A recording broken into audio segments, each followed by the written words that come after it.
Thank you, Mr. President. Mr. President, I wanted to take a moment to try to continue to help all of us in the midst of the stress that our communities, we individually are going through, that, as I said last week, we are not enemies. We are not combatants on a field of war, and that I continue to appreciate, and I think much of the debate today was excellent in the sense of we let our disagreements show, but recognize that we are all still vying for the safety, the health, the prosperity of the people of this great state. You know, both of our sides have plenty of folks that we wish we could hide under the rug somewhere because of how they treat the other side, how they talk to each other.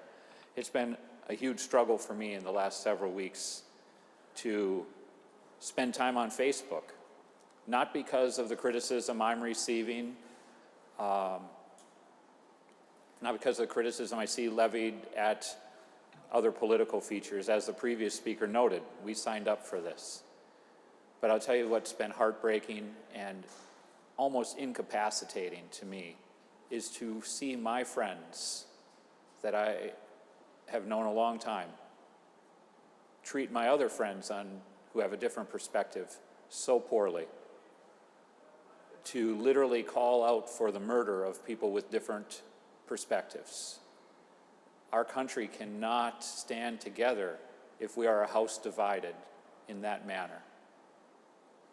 And so, members, I wanted to thank you today for, despite the stress and despite the passions we all feel, for having a much more unified debate today.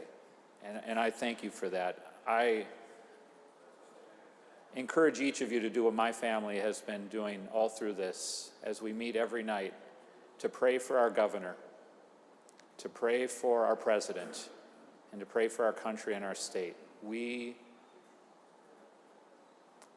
I can't imagine the incredible load that either our president or our governor are carrying right now.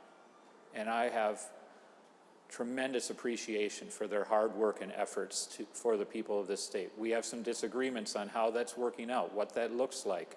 And this is the avenue to share that in. This is the process. But they need our prayers. Mr. President, you need our prayers. And I appreciate what you're doing for the people of this state, the work that you're doing, the body that you're leading. Thank you for that. I want to end this by quoting a verse that my pastor sent to me.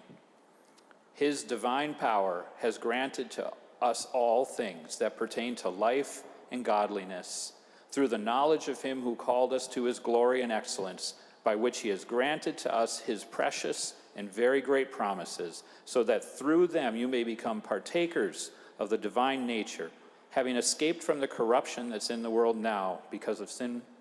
For this very reason, make every effort to supplement your faith with virtue, and your virtue with knowledge, and your knowledge with self-control, and self-control with steadfastness, and steadfastness with godliness, and godliness with brotherly affection, and brotherly affection with love. Let us not forget the second commandment, to love our neighbor as ourselves throughout all of this. Thank you, Mr. President.